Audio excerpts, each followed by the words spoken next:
What is up, people?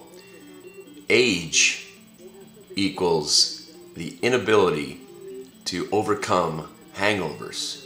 Hangovers! Hey, hangovers! Able to drink less, hangovers are getting worse.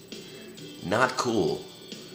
Especially for me who likes to make videos in the morning. Oh, the pain. But yesterday was so well worth it. Going to this Guido bar out in New Jersey just to sit there and witness everything.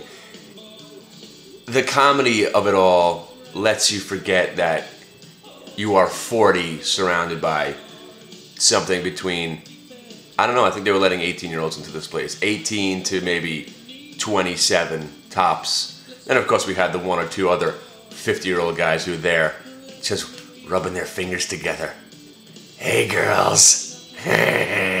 Wearing like cut off Mets t-shirts. What a scene. What a scene.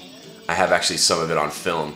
And if these girls actually get back in touch with me, you'll get to see these girls next week too. Because as you know, we've got nothing but the quality here at the Hit the Bid show. The ladies I'm talking about. And when things are up and running completely, we're going back to the old school Suck My NASDAQ theme. Hot chicks, stock picks. That's what we do. And we're just going to have, you know, a lot of fun in the next several years. I'm giving it 3 years. When I'm 43, I'm quitting this business no matter what. So we got 3 years to party. And if you want to party with the Crow, you better hurry up because I'm 40, people. And I'm drinking more now than I ever have. And the other stuff, gotta lay that to rest too. Probably because it's getting that much more difficult to wake up in the morning. And I need to be up and at 'em. Okay, so scratch the boogers out of my eye. And I heard the word disappointment. And that is just awesome. Gotta love that word, disappointment. That's all I was looking forward to today. Because you know where I am. And I'm thinking that a lot of you guys are in the same boat as I am. The boat that was left at the dock. The boat that somebody shot up and left sinking by the pier. The boat that somebody forgot to unhook the bow and the front got ripped off and we're sinking quickly. That's the boat that I was on. Such a genius I was making some money on last Monday and Tuesday buying the Google under the 500 mark. Such a genius I was trading some of that price line. And the only reason I traded the price line was because I was still naked those calls. Let's just look at the positives in my life. At least I wasn't caught short because you do realize what I had, people. Do you realize what naked calls can do? This is why I don't suggest these naked calls on individual stocks. Indexes are one thing, which you could still get burned by. Look what the Qs just did. I got boinked. CMG, Priceline. What was my other one? LinkedIn. Priceline, LinkedIn, CMG, Netflix. So basically, if I had let those calls, if I said, you know what, I'm going to try to make these extra 70 cents here and $1 there, and thought maybe to wait out till September and November's where I was selling these things, I'd be down close to $300,000 over the last 9 days. That is some fucked up, repugnant shit. This rally definitely had to put some people out of business. This rally came out of nowhere. And once again proves the market is out to get you.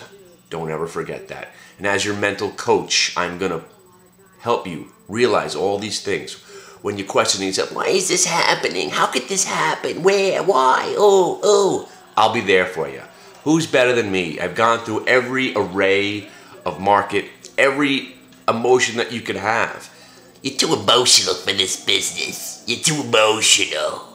That's all I ever hear. It's true. But now I've got them in check. Sorta.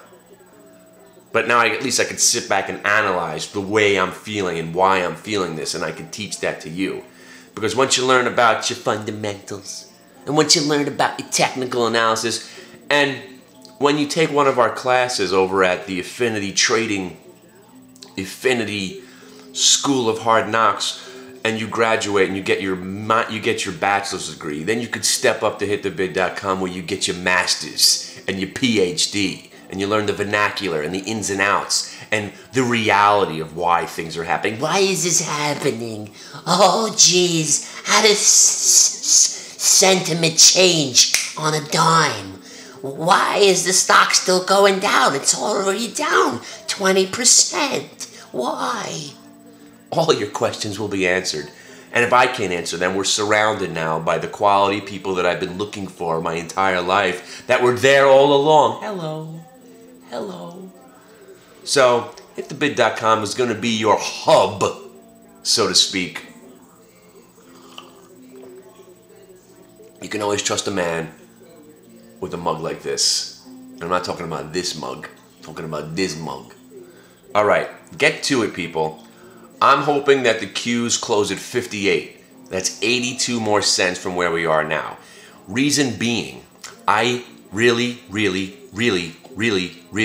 got caught short a couple of thousand shares on the Qs. Stupidity. I waited and I uttered the phrase which I'm going to teach you about. Let's see what happens. Even though I know nothing ever happens good. But I didn't think yesterday was going to happen. There was no way Thursday we were going to rally. I thought Thursday we were going to sell off with the anticipation of a bad jobs number, and then we would tack some more on to the downside today.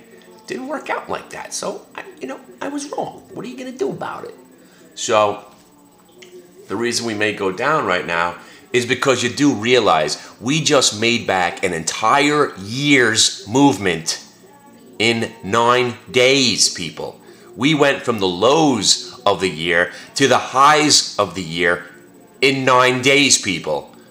That's flash crashy goodness. We flash crashed onto the upside.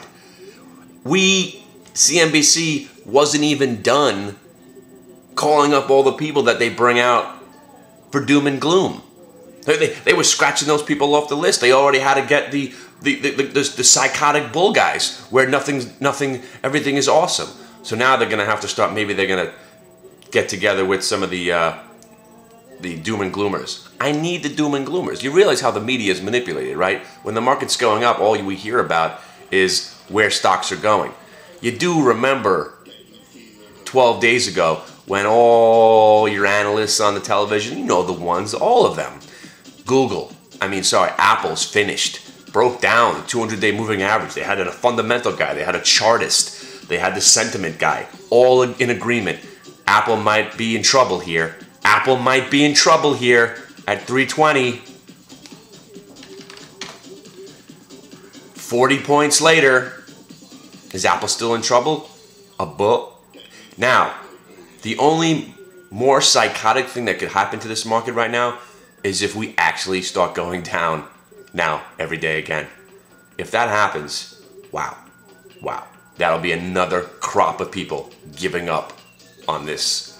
But again, this is pertaining to people now. Now I'm talking more of the people that are holding on to some stocks. Your swing traders, even your hedge fund managers, your mutual fund managers. And then you got Laszlo Barini. Laszlo, he likes to talk about buying stocks and holding them.